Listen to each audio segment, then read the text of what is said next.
So yun guys, what's up mga katikman? So another day, another food vlog mga idol. So wala tayong cameraman ngayon, kaya eto, ganito yung angulo ng cellphone ano. So ngayon guys, maglalunch ako, time check 3:20. Wow, late na.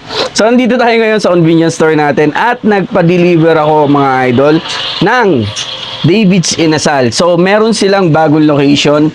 Located po doon sa Dongguild Leasing. Sa may Laurelville po yon, Barangay San Rafael mga idol. So, flash ko din dito yung mismong location ng store. Guys, si David's Inasal, yung favorite natin na inasal, chicken inasal. Tapos, merong pork barbecue. So, in-order natin ngayon yung combo.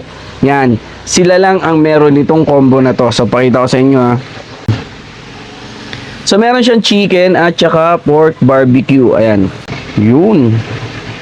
Tapos, gumawa na rin tayo ng toyo, kalamansi. Siyempre, masarap yan sa Coke. O, diba? Available yung Coke dito sa convenience store natin, ha. So, shoutout ko na lang din si Daniel. Yan, yung nag-deliver nitong pagkain natin. So, lagay muna ang Coke. Palamig muna. Mainit dito sa lake ng gantong oras. Yun. So ito guys, available dito yung Coke. Lahat ng drinks available po dito sa convenience store. So kung gusto nyong nakuha ko kayo, yan, punta lang kayo dito sa store, no. Yun, chicken oil. Nalagyan natin yung kanin, no. Wow. Wow naman, ang sarap. Sarap sana magkamay kaso pag may bumili, mahirap magsukli. Ito yung chicken. Wow. Yun. Perfect bite.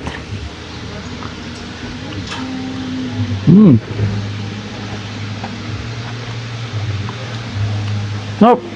Grabe. Saan po? Coke.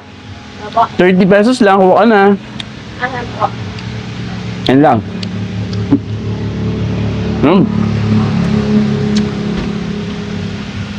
Kain ka. Hindi dapat po. Ito. Tapos, ito yung pork barbecue. Nahati lang sa dalawa yata.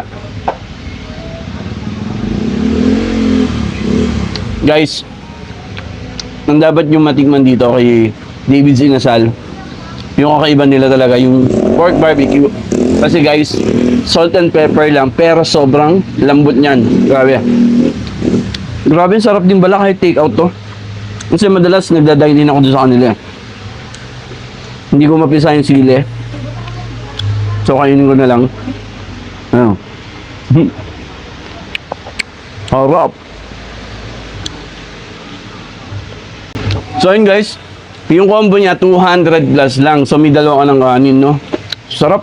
So yun guys, order na kayo kay David's Inasal or mag-dine in. Napakaganda na po ng location niya. Compare before kasi doon sa dati medyo mainit at saka kukunti yung parking. Dito sa may Laurelville, malawak na yung parking nila, no? So yun, David's Inasal, panalo to.